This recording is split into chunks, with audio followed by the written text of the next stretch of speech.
I think this is a great way to open it up and to bring people together and to realize we're all in this together.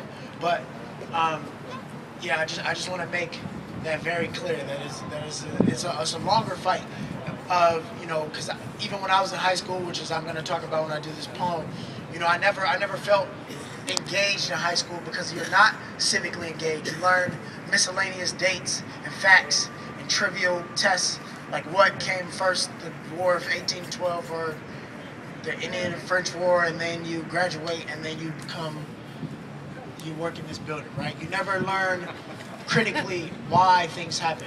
At least not abroad in a public education. You don't learn, you know, why. You know what I'm saying? You don't think critically and consciously about what is going on and happening to you in real life, right? Education never taught me how to stop bullets. Education never taught me why the west side of Chicago looks like it does, which looks very bad, right? As to why Glenbrook North or a North Side School looks a lot different, right? Because this fight for public education is a fight abroad. It's a fight you start to realize that's connected to the privatizing of prisons, the privatizing of our water, the privatizing of everything else. I just want to make that clear. This isn't a fight just for education, but the fight for the people. So this poem I'm gonna do, cool. It starts off with the quote: "He who owns the youth gains the future." Adolf Hitler. That's right. I also want to say the biggest media corporation has just been bought in 2011 by Comcast, Universal, because they just bought Comcast, and General Electric, right? These are the same people. It's a big media corporation. They own Interscope. They own pretty much the music industry. They own, you know, some television, right? Clearly Comcast. They just bought 1 million shares in the biggest, largest private corporation, privatized correctional corporation, right? So the same people who control the media and these negative images of black people in the media or anybody in the media, they just bought a prison, or they bought 1 million shares into a prison. So the conspiracy that you know, whatever, you know, it's very real. It's not a conspiracy. It's very real. It's only a conspiracy if it's not true. There you go. And it's very fucking true. All right, so, at 7:45 a.m., I opened the doors to a building dedicated to building, yet only breaks me down. I march down hallways cleaned up after me every day by regular janitors, but I never had the decency to honor their names. Lockers left open like teenage boys' mouths when teenage girls wear clothes that covers their insecurities but exposes everything else. Masculinity mimicked by men who grew up with no fathers. Camouflage worn by bullies who are dangerously armed but need hugs. Classrooms overpacked like book bags, and teachers pay less than what it costs them to be here. Oceans of adolescents come here to receive lessons but never learn to swim.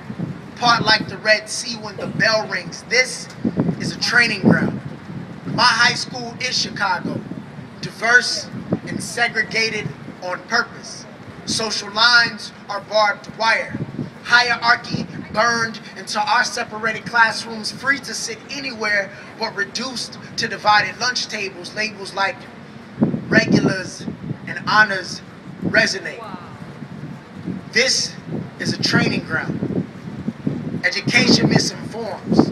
We are uniformed, trained to capitalize letters at a young age, taught now that capitalism raises you, but you have to step on someone else to get there. This is a training ground sought to sort out the regulars from the honors, a reoccurring cycle built to recycle the trash of this system. I am in honors classes, but go home with regular students who are soldiers in territory that owns them. When did lives become expendable? Chicago Public Schools is a training ground.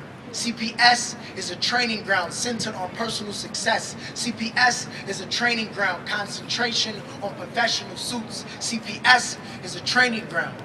One group is taught to lead, the other is made to follow. No wonder so many of my people spit bars, because the truth is hard to swallow. The need for degrees has left so many people frozen.